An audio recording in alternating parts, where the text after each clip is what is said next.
I'd like to welcome you all today here. I am Liz Goodrich, part of the Deschutes Public Library's Community Relations team, and we are really excited about today's program.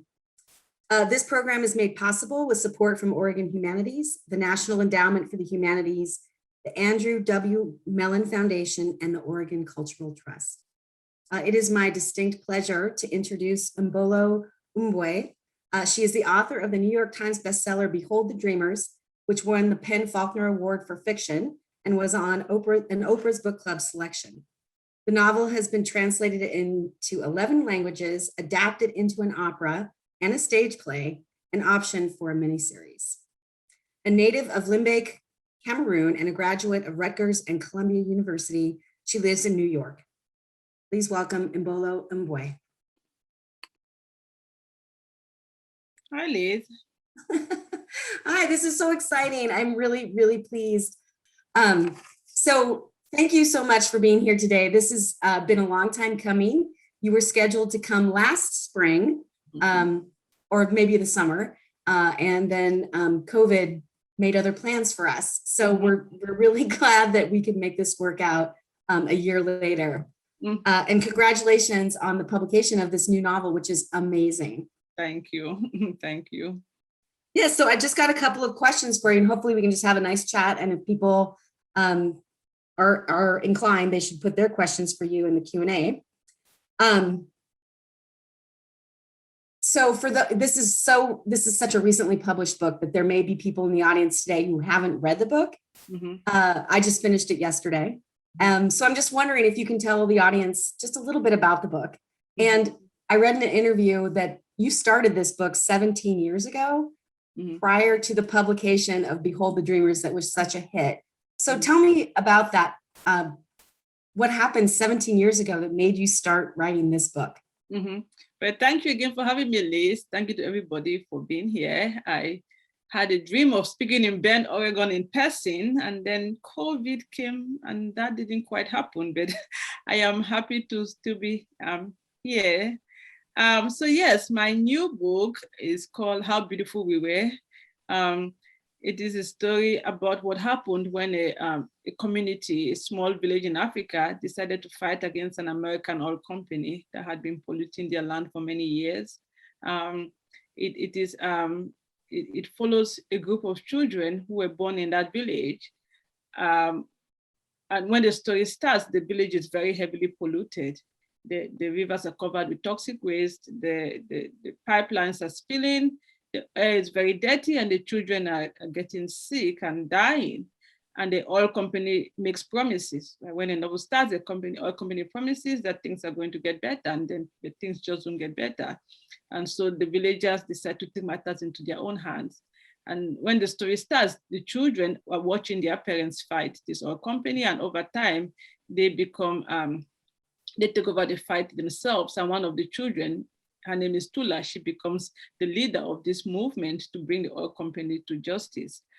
Yes, like you said, I started it, actually it was 19 years ago. I started it in 2002. It took me 17 years, and the book, I finished it in 2019, and it didn't come out in 2021. But I started it in 2002. This is the very first thing I started writing when I began to write. And it came from my fascination with people who stand up to fight against injustice.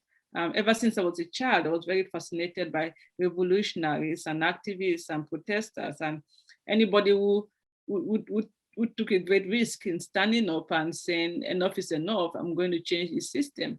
I just had this, I was in awe of them. And so when I started writing, I yearned to tell a story about what goes on behind the scenes of such a struggle.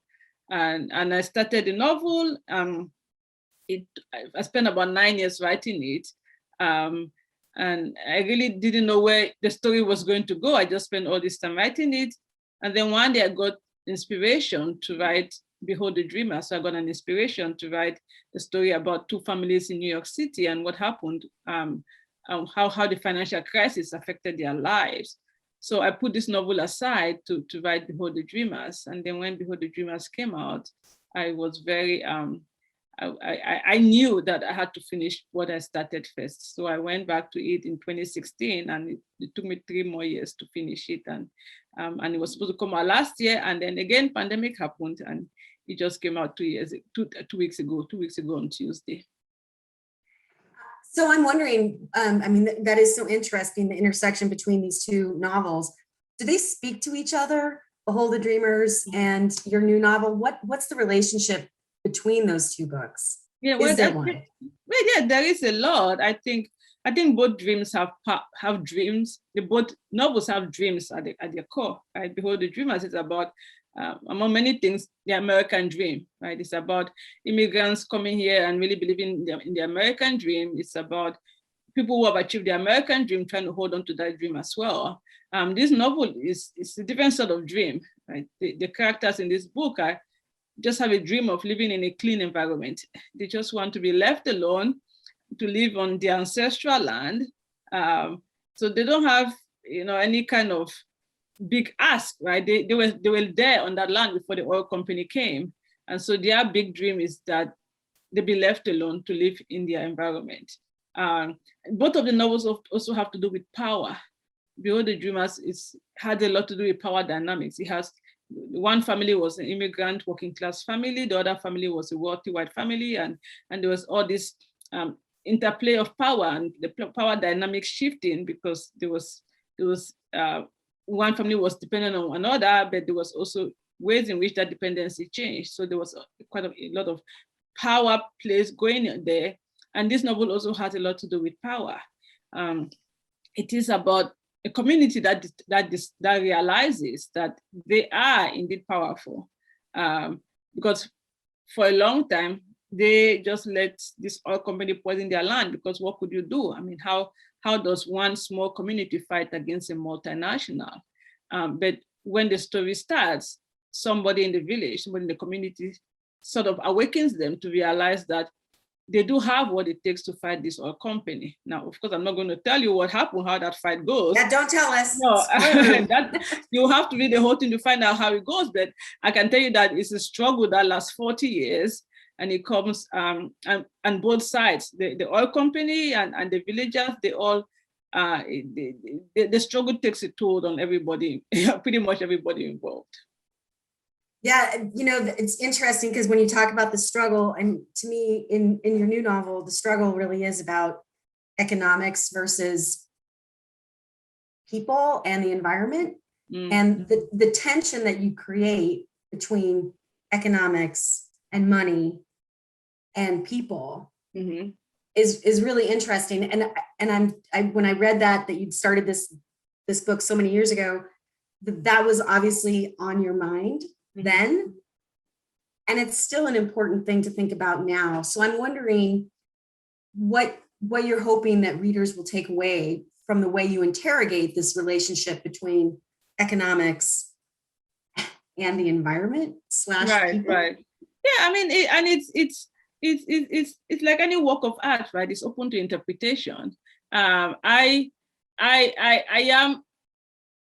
wanted to explore those different kinds of values, because there are two very different values going on here, right? The oil company has its sets of values that involves profit, and the village has its own values that involves honoring their ancestry and honoring their roots and preserving their world for the future generation. So it's similar to Behold the Dreamers, where there is the Behold the Dreamers is very focused around the collapse of Lehman Brothers. And Lehman Brothers, one of the characters in Behold the Dreamer was a Lehman Brothers, and they also had that emphasis on profits at every cost. And there was quite a few lies told, not just a few, but quite a lot of lies told to that ended up hurting many people. So it is I was hoping to examine the prices that characters pay by living in certain socioeconomic environments, when they how they use whatever agency they have to push back against forces that somewhat determine the outcome of their dreams, even though they rather it not be that way, because in Behold the Dreamers, what happens to Lehman Brothers affects everybody in that story. And in this, how many people we were, what happens with this oil company affects the characters in this village. So in both books, people have to deal with certain socioeconomic and political environments. So I guess, as a writer, I'm very interested in exploring the lives of characters in certain kind of environment, whether it is, physical environmental degradation or a certain kind of socioeconomic environment or political environment. I am very interested in all of that. And that you bring that up, I think all change happens when you have people at the point of the spear. And I actually think some of your characters refer to themselves as the point of the spear, like people who are advancing this cause in a very visible way. But then the policymakers have to come back behind them and backfill and make the policy and change the rules to actually make the change. And I'm curious as to what you think, that all change happens with these two ways, right. People at the point of the spear and people who come behind the spear to make the change. Right. Well, I mean, and that's a good point, but it's like any sort of grand change, right? It takes time and the different strategies. So this novel follows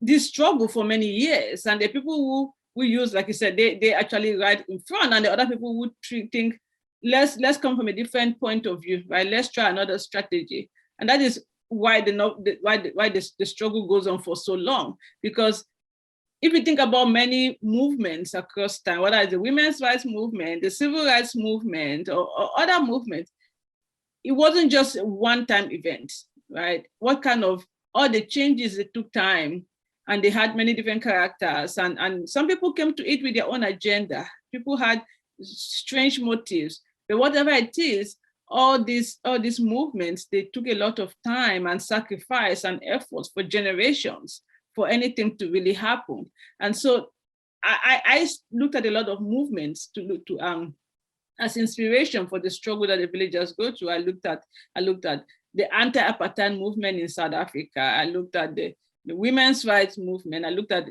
environmental justice struggles around the world, because this is a novel that is very heavy on environmental degradation. So I looked at cases of people fighting against corporations in particularly oil corporations, and there's cases happening in Nigeria and Ecuador and even in Gulf of Mexico. And then we had Standing Rock with the pipeline. So there was a lot going on around the world that gave me inspiration to and allowed me a lot of space to research the characters. Yeah, and it's so fascinating that so much has happened since you started this novel that would inform your writing, but that you were ahead of that curve. So I think it's really fascinating. I also want to talk about the fact that you chose, that your choice. Look at the cover; it's beautiful. Yes. That you chose to tell this story through 9 different voices, I think? It's one, the children speak together as a first person plural. So that's one voice. And then there's Tula, who becomes a revolutionary, her family. So it's her and 4 other members of her family. So it's actually 6 different perspectives. And I'm wondering about that choice that you made as a writer, and why that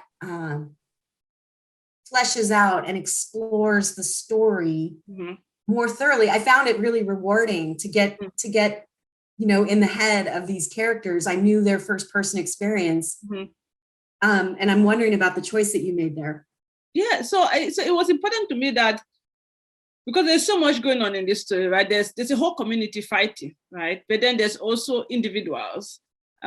So Tula when we meet her, she's a child, she's 10 years old, and she eventually grows up and becomes like this very tough-minded revolutionary. I love her, by the way.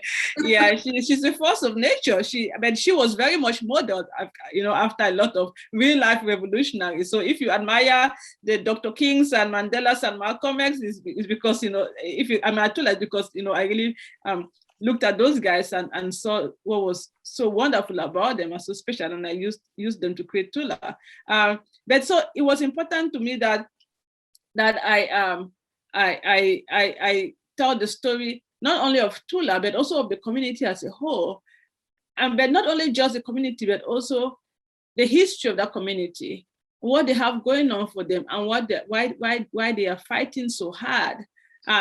So that is why I used all of those voices, because it is not just, it's a history of one village, but also a history of the generation of children. So these children, they grow up together. We follow them from when they're 10 to when they're 50 years old. And also, this is also a story of a movement, right? So I wanted to tell the story of that movement.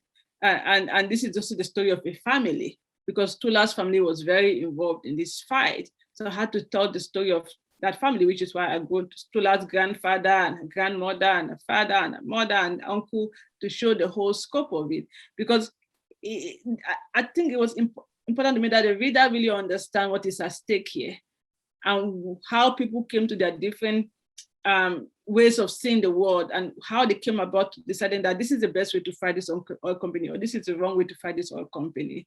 And to show that, and to show why they were willing to risk what they risked, I had to show elements of the village, the culture of the village, the how they celebrate, how they mourn. So to really show a complete picture so that you can understand what is completely at stake over here.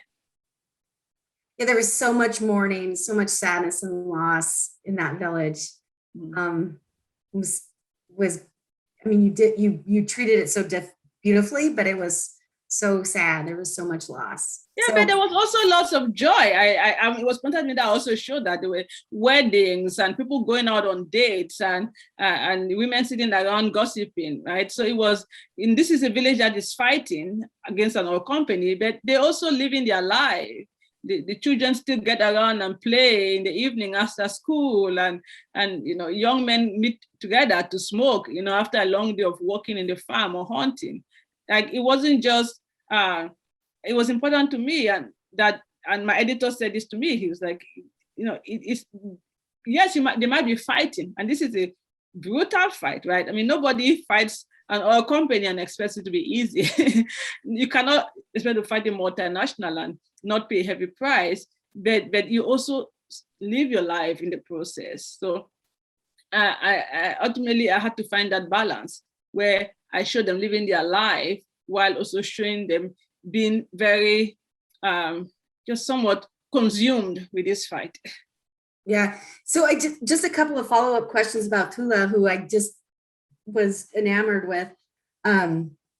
That we get to know, she has her own chapter in the very beginning when she's a young girl, but I really felt like I got to know her and her motivation for the work that she does as an adult through the letters that she writes home to the village. And I'm wondering, did you think about giving her a second chapter later? Or is this how we're just going to get to know Tula through these letters that she writes home? And I didn't think about that, but it's funny because somebody said to me way before the novel was over, I asked an acquaintance to read it, and she said, "Oh, I miss Tula, I have her back." But I said, it's just, I didn't even think about that, because I underestimated how much people were going to love Tula. I want to hear her voice again. But no, because it was unfair for me to give her all the space when it wasn't only her story.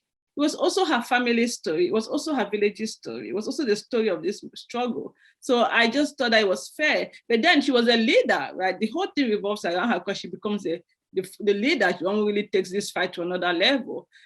So that is why I use the letters, because the letters sort of kept the action in the village, right? Because when she sends letters, it's being read in the village. But you still hear her voice and you still see her as she matures. And I also personally, I came to Tula. I came to America to go to college like Tula. I came here at 17, and just like Tula came to America at 17. And when I came here, people did not have cell phones in my country, right? This was the 90s, so I couldn't just call home. So I wrote a lot of letters. I sent lots and lots of letters to my family and friends, and they also sent me back letters. So somewhat, I guess it was sort of, imagining those days, because Tula came to America in the 80s. I mean, nobody was calling a small African village in the 80s. So so the letters were the only way she would have communicated. And so it was a way for me to bridge that gap and also show her like you get to really hear her voice and see how her thinking as a would-be revolutionary starts taking shape. I miss letters. Yeah, I do too. I do too. I mean, like it's just something so special when you sit there and write. Email does not, cut it the same way. I mean, emails are good, but not the same. An email is not the same. I have a whole file of letters from my family, before email, and I treasure them. And yeah, well, it's funny because I had like a stack of letters, and one time I was moving from one place to another. I was like, oh, too many letters, and I put everything in garbage. And I'm like, oh no, I put my garbage letters in the garbage. Oh no. I think that was just the letters from Tula to her village. They were just such a great way to see her internal thinking about, what she was doing and what her hopes and dreams were for her country, for her village. So one other thing that I thought about when I was reading your novel is that there is so much gray area in this book where, people are not necessarily, characters are not necessarily right or wrong. Some of them are just trying to make choices to do the best they can for their family. Right. So I want you to talk a little bit about that really those difficult decisions that people as individuals have to make. So yeah, let's talk about that a little bit. Yeah, well, I mean, human beings are complex, right? By definition, we are. So I had to keep that in mind because it was similar with Behold the Dreamers, where even though some of these characters were, like the immigrants were, you feel for them because they come to America and they're working really hard, they have all this hardship. But it was important that I showed them in their full complexity. And just like I showed the upper class, rich white people in their full complexity. And it was the same thing with the villagers. I wasn't interested in telling a story about, oh, look at these good, wonderful African villagers fighting this awful American oil company, because nothing is as clean as that, right? Nothing is black and white like that. The villagers make poor choices. The villagers, use tactics that you might go, oh, I don't know about that, right? Even if you feel for them. And just like the oil company has people who make noble decisions, people who do things that it comes from a place of conscience, of trying to help people that are vulnerable. So human nature fascinates me as a writer. I am curious about people and what pushes them to do or not do certain things. And I know that I had to give all of the characters that I had to treat all of them as full humans and recognize that people would do awful things in the name of fighting for justice, right? And it is not my place to judge. I am interested in simply telling their story and leaving the rest to the reader. I think you did it so wonderfully that you really present that complex nature of human beings, like the choices we make are made sometimes in the face of horrible choices, right? You have to choose to go do this work to feed your family, but this work is, is so complicated. And I mean, I really appreciate your worldview. I feel like I understand your worldview and that you acknowledge that gray area. And maybe we would all be better off if we could. Yeah. Well, it's as a writer, it's important for me to step back and look at people and not that I don't condone certain decisions, but that I just have to show the reader how you got there and your thinking. I mean, there's a scene in Behold the Dreamers where many people say to me, oh my God, I really don't like when this character did this. But I had to show that character's desperation, right? And that is the same thing going on in this novel also. There's a lot of desperation. I mean, imagine being a parent, having your child getting sick because this company is poisoning your environment and you cannot really do much about it. That makes you desperate. That makes you do things that you wouldn't even have thought about doing, but you do it because you want to save your family and want to ensure that your children can get to be children. So I don't think that it serves anybody to pretend that people who don't do things that are not exactly noble because they're trying to fight for justice. I mean, if you look at movements all over the world, you find lots of not so wonderful stuff that was done, lots of shady stuff that was done in the name of justice, in the name of equality. And it is for you to decide how you feel about that. It's not for me to tell you. Yeah, that's so perfectly put. Yeah. So I don't want to give away too much. I think I've gotten mostly through my questions. But I'm wondering, and spoiler alert for people, I'm not going to give anything away. I'm going to be a little bit vague. Please be as vague as possible. Oh, okay. Well, maybe I won't ask this question. I'm just wondering. No, okay. I will not ask this question because I think it would give it away. But okay. Can you give it away? I don't give it away. Well, I was going to ask you about that last scene with Tula and her friends in the village. Oh yeah, so, that would give away too much. Yes. Yeah. Okay, I'm not gonna ask that. So I just want to check in with you about, where you are. I mean, during this pandemic, what have you been doing, and has how this isolating, sheltering away from people, how that's impacted your writing or your thinking?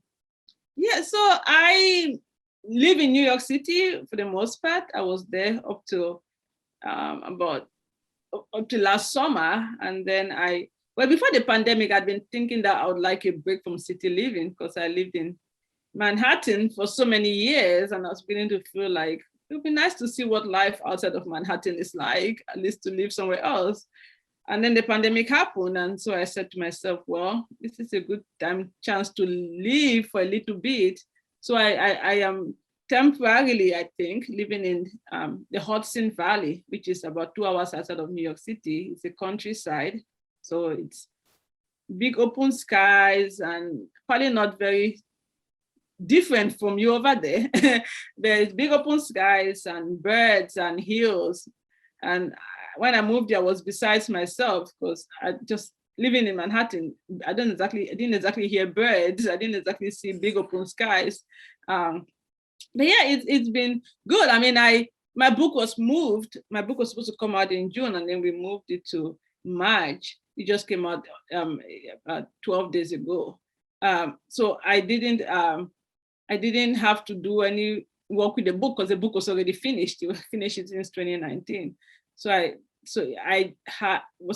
mostly spent time getting ready for the book to come out. And doing a little bit of writing and doing a lot of reading because I hadn't been reading as much because I was finishing the book, and then after that I was traveling. So I have had a lot of reading. I've been doing a lot of reading to catch up on lots of books that I missed. So what are you reading right now? Or what have you read recently that was inspiring to you or left a mark for you? Oh my God, I just finished reading a wonderful book yesterday. It's a memoir, actually. It's called Between Two Kingdoms. By a writer named Soleka Jaoud. It's a memoir of her journey when she had cancer. She found out she had cancer at 22, and she and obviously it completely turned her life upside down at such a young age, and she had leukemia. And so this is a story about that journey, and it's so beautifully written, and it's just, I cannot recommend it highly enough. I mean, even if you don't like memoirs, I happen to love memoirs and biographies and autobiographies. So I loved it, just loved it. And I'm also, it's called Between Two Kingdoms again. And I just also started this one, which is a collection of short stories. And I think I'm about to also start Chang Reli's new book, My Year Abroad, which just came out, I think, last month. So do you have a regular writing routine that you practice even pre-pandemic or during the pandemic? I don't, no. I'm one of those people that I write, I go with the flow. When I put my mind to start writing, then I write all the time, and then sometimes I need to take a break, and then I don't write for a while. Maybe I don't write for 1 month or 2 months. I'm not one of those people that I write 1,000 words every day. I don't have that. But I mean, there also at a certain point when like when I'm in the editorial stage, which is when my editor has looked at the books, they like how beautiful we were, my editor looked at it and he has comments, then I try to be a little bit more structured because I have deadlines, right? Because the publisher says, we want this by this date, and then I have to be more structured to make my deadline. But like for now, starting another book, there's no routine. I don't really think about it much. I just sit down on my computer and I start writing and take breaks whenever I feel like it. Where do you go for inspiration for your books? I don't think about it. I'm minding my own business and something hits me and I say I'm going to write about this. You could say something today and I say, oh, and then I take that and I put it together also. But yeah, it's certainly I mean, again, like this, how beautiful we were, it came from my childhood, right? It came from a childhood fascination with people who fight back. With Behold the Dreamers, I was walking down the street one day and I saw chauffeurs waiting on the street corner. And I became fascinated by what it's like to be a chauffeur and what it's like to be to be a family that depends on another family for your income. And that is where that also came from. So yeah, I am driven. My writing is driven by curiosity, right?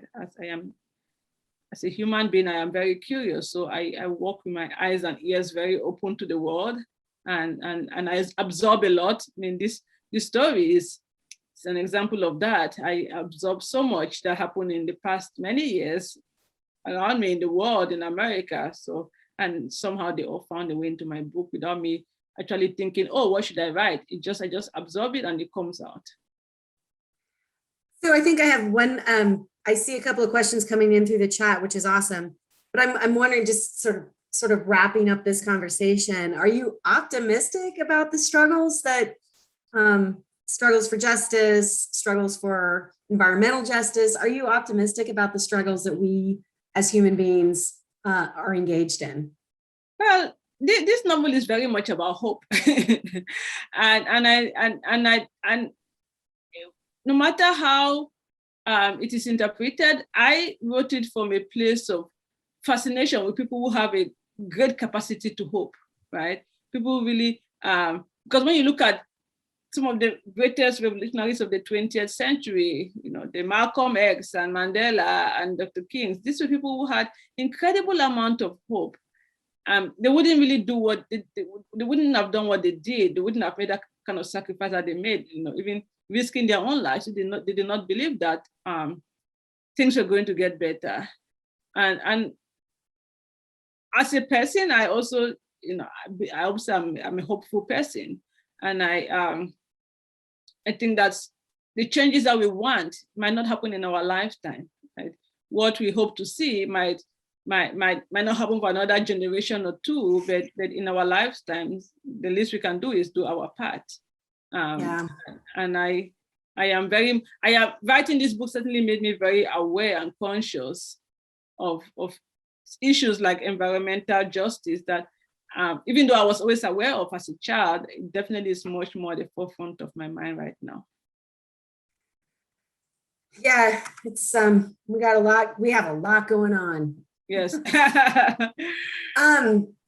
So we have a question from Lona Jack Vilner. And Lona, I don't know where you're tuning in from tonight, but we have a question. It says, I am also fascinated about the element of magical realism in the story.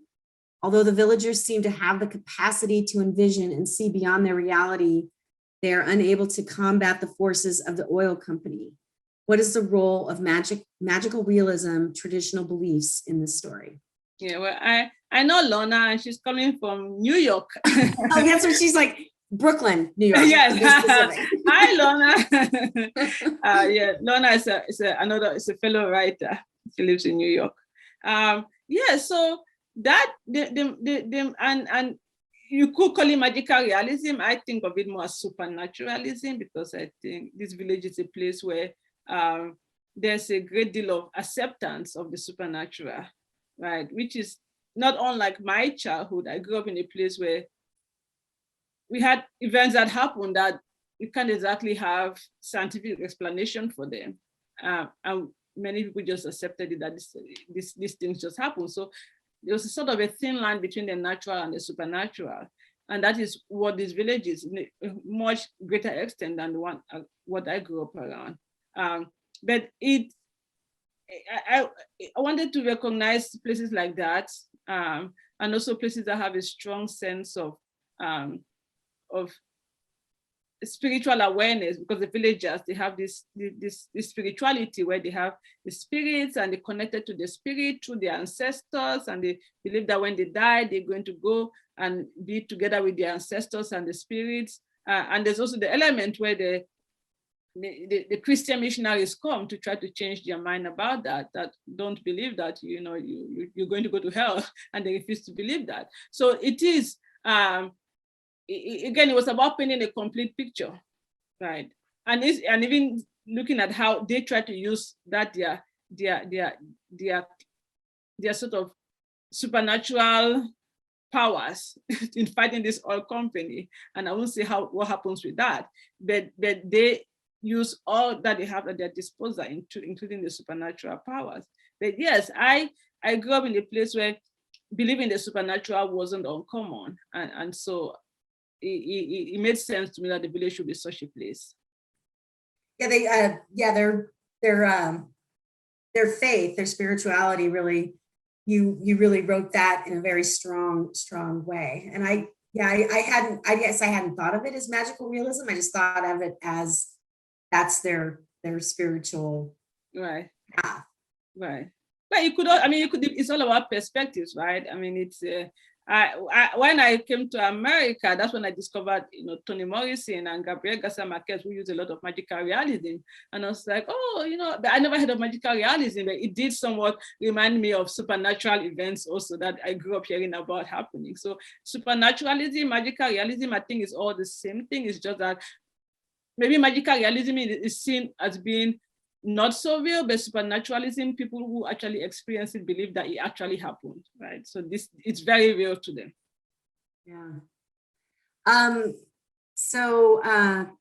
We'll just give it a couple more minutes. If anybody's got any other last questions for Imbolo, put them in the Q&A. And I'm wondering about the title. What's the title? Sadly, our library puts the barcode right over part of the title. I'm wondering if you can talk about the title, sort of as a last kind of wrap up. Yeah, so so that title came from a biblical verse. There's a Bible book called Song of Solomon, and it's a series of love songs. It's a series of love songs, and there's a verse where a man is saying to a woman, "How beautiful you are, my darling, oh, how beautiful." So it was this declaration of profound love. And I thought, wow, what a great declaration, right? How beautiful you are, my darling. So I said, what if I take it and I just change it around and say how beautiful we were? Because ultimately, this story is a love song. Right? It's a love song. For me, it's a love song to those who dare, because it came from a place of fascination and reverence of people who fight back. It's a love song for people who have tremendous amount of hope. But for the villagers, all what they're doing is out of love. Right? They're fighting for love, out of love for their homeland, for their connection to their land, for their children, and at one point for their country also, because the fight grows to be much bigger than just the village. It goes to become somewhat of a battle for the soul of the country, to put it in a very American way. How beautiful we were captures that longing. And I was concerned that maybe people would think how beautiful we were, it means that they're no longer beautiful, and it sort of gives away the ending. It doesn't exactly give away the ending. It's just they're telling the story in the past tense about the time when they were so full of hope and passion, and how all of that served them in fighting against this powerful oil company. Yeah, the way that you just put that, it is a love story. It is a love story, and beautiful. So we did have one last question come in, and then we'll go ahead and wrap up tonight's or this afternoon's visit with you, which I really enjoyed. I was very nervous about, but I'm. So Marilyn, hi Marilyn. Marilyn's from Sisters, which is just outside of Bend. She says she hasn't yet read your novel, but thanks you for telling such a relevant story, and wants to know how do the villagers continue maintaining the motivation to use their time and energy to persist with their efforts to reclaim their land, their health. Right. Yeah, and that is something which they struggle with, right? Because it was a long battle that at some point they felt like this is too much. How do we go on? And they really needed to believe. And that is where the hope element comes in, that they really believe that they stood a chance. And on the surface, right, this looks like a very lopsided battle. This is a small community. This village has a few hundred people, and they're in a country that is led by a dictator. So it's not as if they have the support of their government. The officials in the area are corrupt. They don't exactly have much with which to fight this oil company. And then the oil company is powerful, right? We're talking about an oil company of the highest level where, they can do whatever they need to do, and without having to answer to anybody really. And so I think that is why I go back to the issue of hope, that this is a story about hope, because they had an incredible amount of hope, right? Yes, they were afraid, because again, when you read the story, you see why they had to be afraid. They were afraid because such a struggle came with consequences, very, very, very dire consequences. But they really had hope that that one way or another, them standing up will make a difference. And I really came to this story from being inspired by people who really believed like that whatever little I do, it's going to make a difference in the world. And so that fascination is what I channeled into the villagers, that somewhat incredible ability to believe that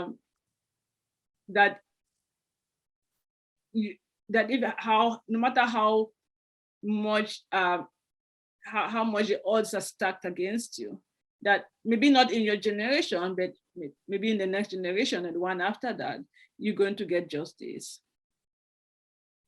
I think we're going to end it there. That is so powerful. Yeah, that whatever cause you're throwing your energy behind, you've got to have hope that down the road it's going to bear some fruit. That's right. And even in a time of pandemic, right, we have to have hope that someday when this will be over, right? This will be over, and that we have to have hope that we will move to a more evolved state as humans with all of the awareness that we get from being locked up at home for so long. Yeah, I agree 100%. So just a couple of things before we say goodbye to you. I did put a link to an evaluation in the chat. That link is also available on our web calendar. If anybody on the call would take a minute and fill that out. I know our partners at Oregon Humanities, who we thank very much for their support for tonight's event, would appreciate getting feedback. Oh, there we go. Got one more little feedback from Lana. Is it Lana? And